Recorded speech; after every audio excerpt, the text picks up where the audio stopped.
샬롬 실만한 물가교회 김윤규 목사입니다. 오늘부터 레위기의 말씀을 우리가 함께 생각을 해 보길 원합니다. 우리가 성경을 읽기 시작을 하면 창세기에서 시작이 되어져서 출애굽기 24장까지의 말씀까지는 열심히 읽는 경우가 많이 있습니다. 그런데 출애굽기 25장에서 성막으로 시작이 되어져서 레위기의 말씀을 읽기 시작을 하면 어려움을 경험할 때가 많이 있습니다. 그래서 일반적으로 성도님들이 레위기의 말씀을 읽을 때는 그 의미를 깊이 있게 깨닫지 못하고 의무감을 가지고 읽는 경우도 많이 있고 문자적으로 읽어가는 경우도 많이 있습니다. 그러나 우리가 레위기의 말씀을 깊이 있게 생각을 해보는 것은 우리들의 신앙에서 너무나도 소중합니다.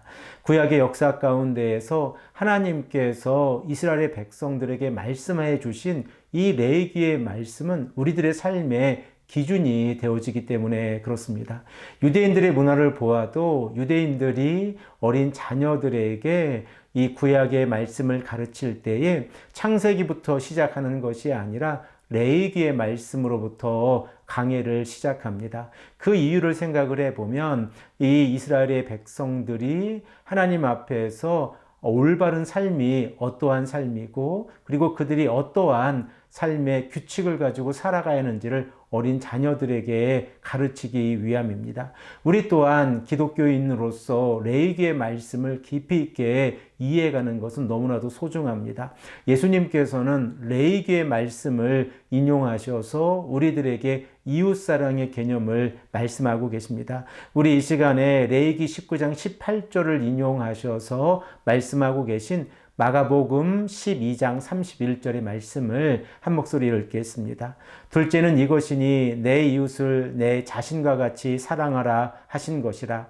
이보다 더 큰 계명이 없느니라.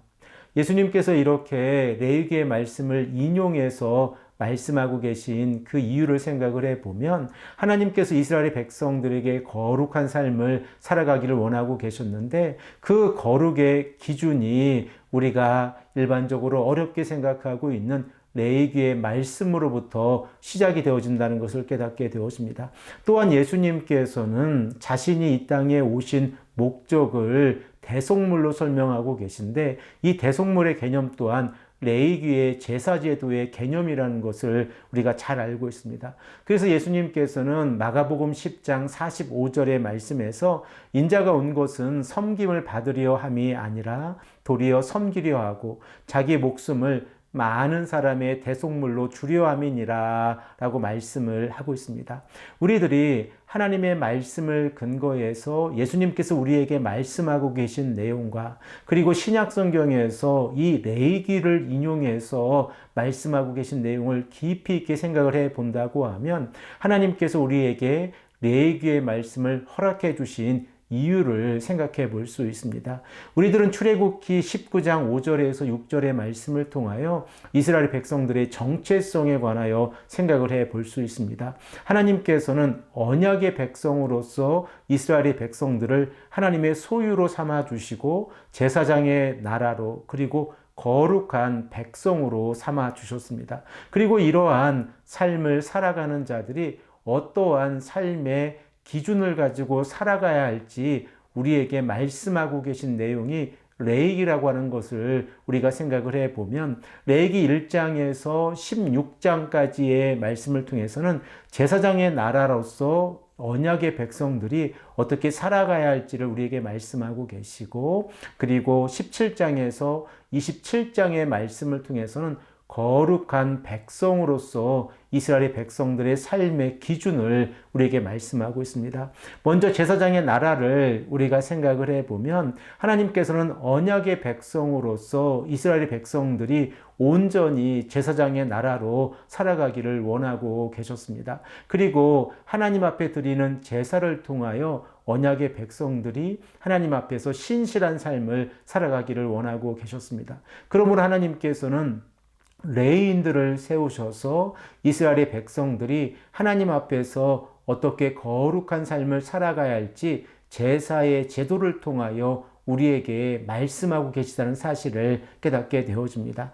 또한 이스라엘의 백성들이 제사장의 직분을 감당한다는 것은 그들 스스로 하나님 앞에서 온전하지 않기에 먼저 제사장이 하나님 앞에서 자신들의 성결을 한 모습을 만들고, 그리고 성결해진 제사장들이 이스라엘의 백성들의 거룩한 모습, 이스라엘 백성들이 거룩한 모습으로 하나님께 나아갈 수 있도록 인도해 주는 모습을 우리가 생각해 볼 수 있습니다. 더 나아가서 제사장의 역할을 하고 있는 이스라엘의 백성들은 열방들을 향한 중재자의 역할을 하고 있다는 사실 또한 깨닫게 되어집니다. 이렇게 하나님 앞에서 제사장의 나라의 이 백성으로서 살아가는 이스라엘의 백성들이 어떠한 삶의 규칙을 가지고 살아가야 합니까? 그 내용이 17장에서 27장까지의 말씀까지 기록이 되어져 있습니다. 하나님께서는 거룩하신 분이십니다. 그러므로 하나님께서는 이스라엘의 백성들이 하나님 앞에서 거룩한 삶을 살아가기를 원하고 계십니다. 레위기 20장 26절의 말씀에 어떻게 말씀하고 계십니까?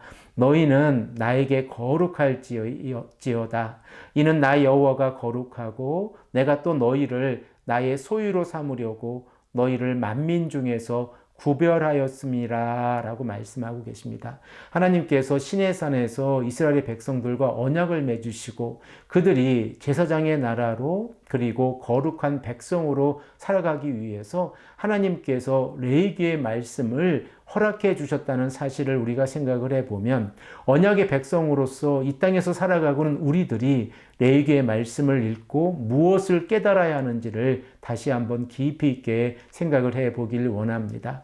우리들은 레위기의 말씀을 1장에서 27장까지의 말씀까지 읽어가면서 하나님의 뜻이 무엇인가를 깨닫기를 원합니다. 조금 어렵고 힘든 시간이지만 우리가 레위기의 말씀을 함께 읽어가면서 하나님께서 원하시는 삶의 태도가 어떠한지, 제사의 제도를 통하여 우리가 깨달아야 하는 것은 무엇이고 거룩한 삶의 기준들은 어떻게 되는지를 우리가 말씀을 통하여 생각을 해보기를 원합니다. 이 시간에 여러분들을 초대하고 그리고 우리가 함께 하나님 앞에 나아가기를 소망합니다. 함께 기도드리겠습니다. 아버지 하나님 감사합니다. 오늘도 이 아침에 우리에게 말씀하셔서 우리가 레위기를 시작하면서 레위기의 내용이 어떻게 구성되어져 있는지를 생각해 보게 하시고 하나님께서 원하시는 제사장의 나라로 거룩한 백성으로 우리가 어떻게 살아갈지를 깊이 고민하게 하시니 감사합니다. 아버지 하나님, 우리가 이 땅에서 살아가면서 하나님께서 원하시는 삶이 어떠한 삶인가를 깊이 있게 고민하고 말씀에 순종하는 삶을 살아갈 수 있도록 인도하여 주시옵소서. 감사드리오며 사랑이 많으신 예수님의 이름으로 간절히 기도합니다. 아멘.